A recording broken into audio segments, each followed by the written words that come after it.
Hello everyone, welcome here to Musicians Edition. I'm Evan on the piano here, and in this video I'm jumping back into my sight reading series on the piano, and I did cover some videos on this previously reading melodically, and in this video we're going to jump into how to read harmonically. So harmonically, you can think chords, notes stacked on top of each other, playing more than one note at the same time. That's what we're talking about with reading harmonically. And on piano, it is especially good to be able to read harmonically because we play a lot of chords. A lot of times we'll be playing a left-handed chord while we play something different with the right hand. So it is very important that we are good at reading these things quickly so we can learn and play our songs quickly without being so frustrated.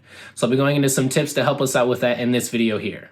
So if sight reading is new to you, I do not recommend you start with this video. I have put up previous videos on sight reading that I do encourage you to look at first. We typically start with reading them melodically because that is the more common way of getting started as a beginner versus harmonically, and adding a lot of notes at a time is a bit more difficult to do.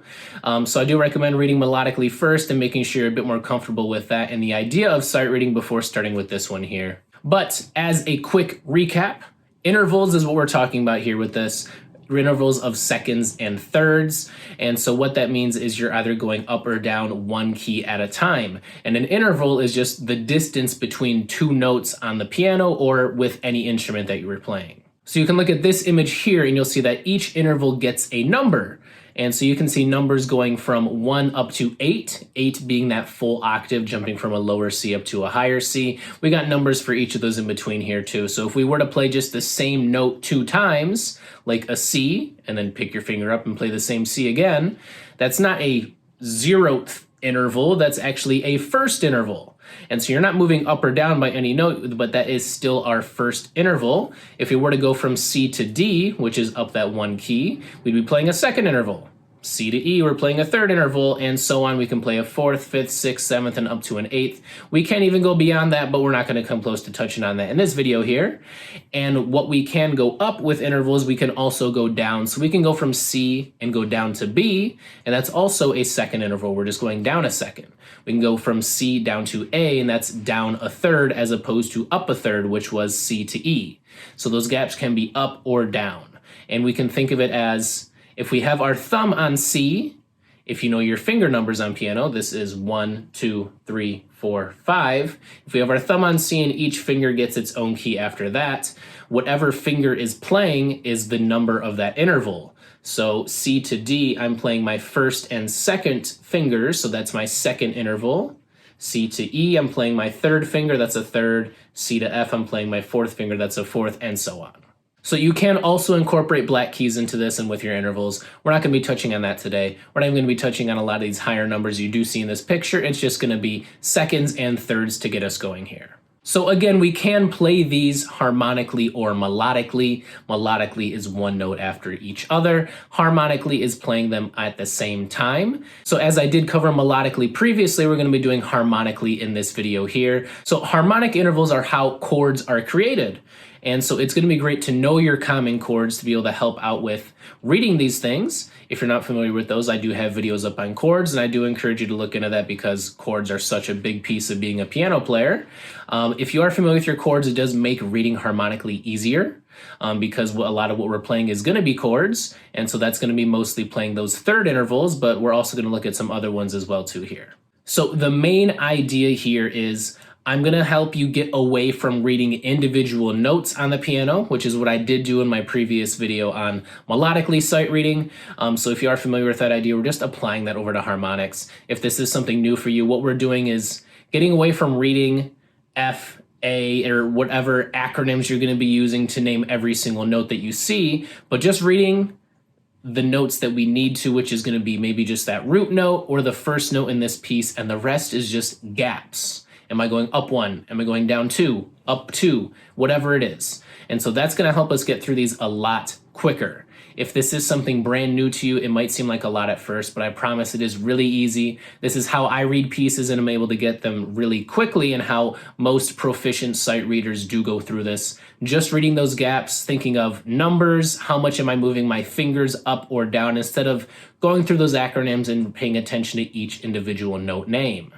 And so reading those gaps is especially easy when you're doing it harmonically like this because we're just seeing them stacked on top of each other. It's actually a bit harder melodically because you have to read across and then up or down versus this, we're just looking at that up or down. So you can see a quick picture of that difference of those melodic intervals versus those harmonic intervals. So it is easier to see those gaps because they're just stacked right on top of each other. And so we're just looking at small gaps here today, seconds and thirds. Let's jump over to the piano and get into this. All right, welcome over here to the piano. So let's go ahead and put this into practice. So looking back at melodically, again, we're talking about just seconds and thirds, going up or down one key at a time. It's going to be pretty easy here. So let's go ahead and look at that. Melodically was just one note after the other here. So if we were doing melodic seconds, here's just an example of what that looks like. I would start on E, that's my first note. And after that, I'm not paying attention to any note names. I'm not doing acronyms. I'm not going to say face. I'm not going to say every good boy deserves fudge. None of them.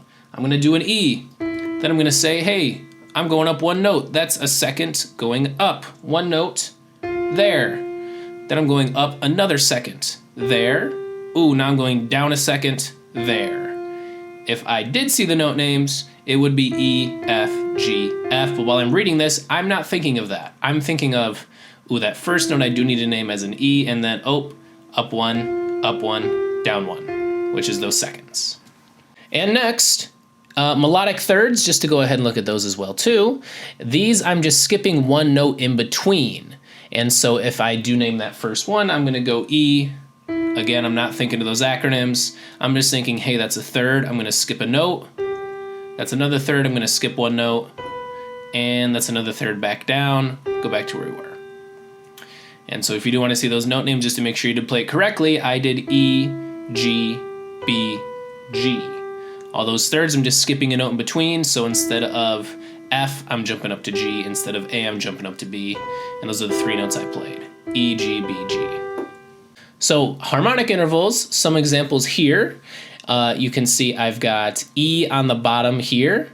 That's my root note. And so if I were to play this harmonic second, I'm just playing E plus the one note above it. E and F. This is what these harmonic seconds look like. And the next note I do have to name that root, which would be F, and then just one note above. Next one we got a G with the second, that's G and A, and then back down we've got F with G. So all harmonic seconds, and that's what those look like. You have the stem in the middle and you have the circles on each side of it because we can't stack the circles and have them be overlapping. So we have the circles on each side of it just like that there. Harmonic thirds here, again, E on the bottom, that's our root note. And I'm gonna skip a note in between. So not E and F, but E and G. So that's my third. And look, okay, now my next root note is F. That's another third, so I skip that note. My next root note is G. Again, I'm skipping a note. And back down to F and A. You can see the names of those notes here now too. E and G, F and A, G and B, F and A again. I just played those. And so those are all harmonic thirds. And so you can see there's a gap in between. They comfortably sit on top of each other instead of having them split on each side of our stem there. And just to touch on chords here, harmonic thirds are especially common because they are used in the common chord triads, major and minor chords. Those have three notes all stacked in thirds. And so here's a couple examples of those chords, like E on the bottom. And I got three notes total, so I'm gonna skip one, and so I would play these three notes here to fill out that E chord. And ooh, now look, my next root note is F. Ooh, but they're all thirds. Skip, skip. That's what I'm gonna play. Now my root note is G. Skip, skip. There it is. Back down to F. And you can see my note names here now. I played E, G, B, F, A, C, G, B, D, and back down to F, A, C. So those are chord triads, three notes, all played by thirds, which is the most common way to play these major and minor chords. So that's just a sneak peek, just looking into those chords and how we use thirds for those. We're just going to be doing pairs of two notes at a time just to get the idea of this. And so let's just look at an example of having you practice IDing these intervals by their number. And this is really easy with these low numbers, so I'm not going to do too much of this. But you can see we got a few different kinds of ones here. And so we're just going to look at each one, and is that a second or a third? You can take a look at each of these. And the seconds really stick out because we got the ones on opposite sides of the stem. And so those are easy to pick out. Those thirds just comfortably sit on top of each other. So all together here, we got second, third, second, second, third, third, second, third. You can see them all numbered there as well too. They should be pretty easy to get down, I hope.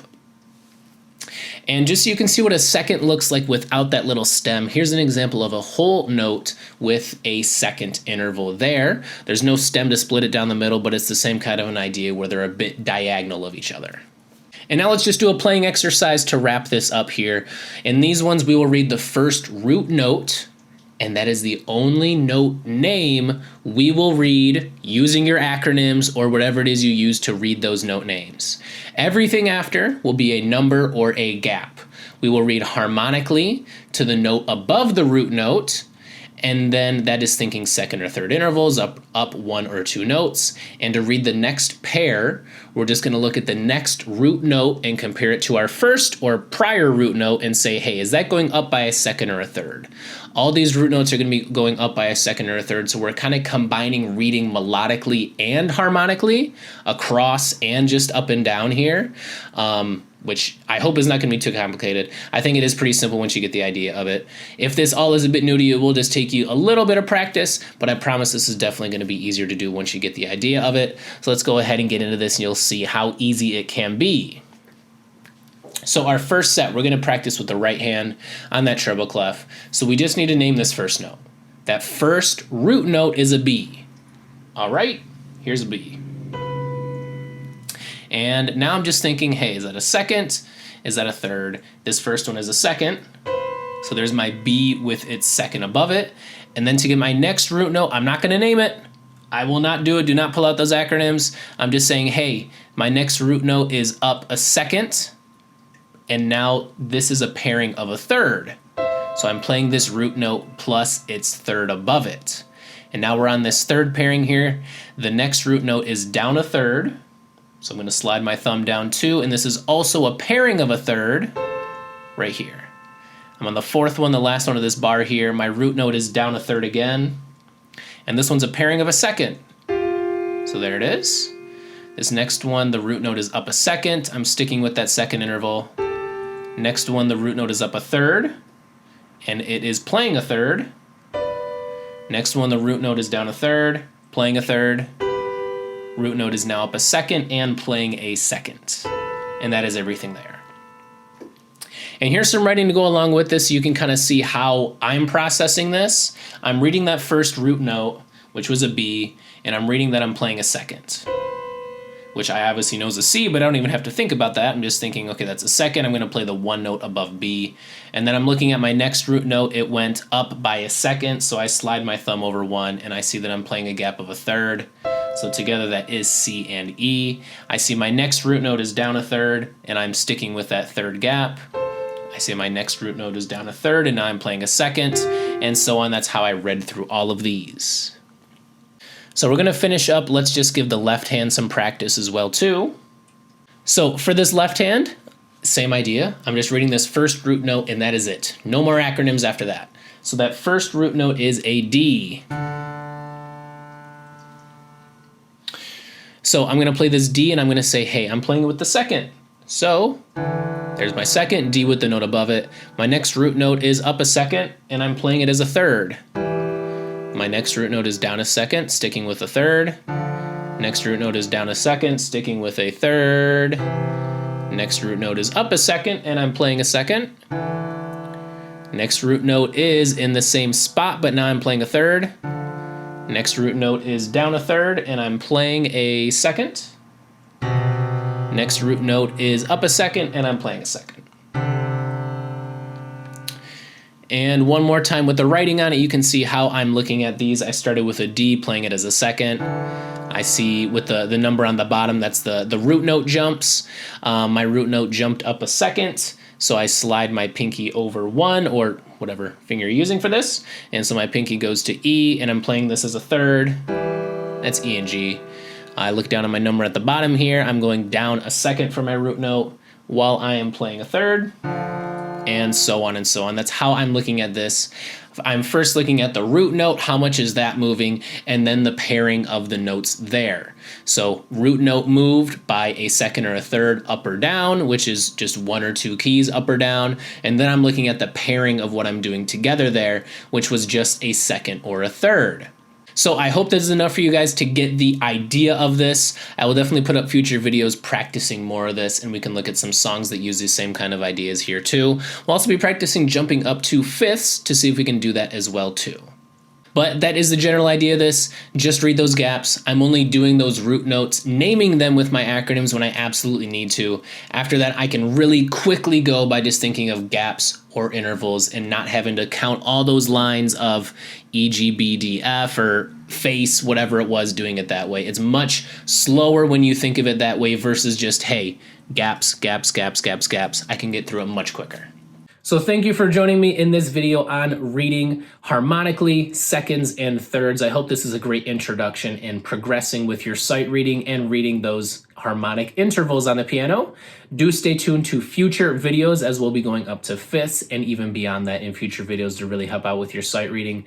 And once you do get this idea down of recognizing those intervals quickly and paying attention to those gaps, the rest from here is just practice. Just exercises, playing a lot of songs, getting used to how those things look and being able to approach them quicker and quicker, and that's all this is. But you are on your way there. It is just practice, practice, practice, which is tough part about this. But you got the idea down. You can go ahead and tackle it from here. Have fun playing, and we'll see you next time.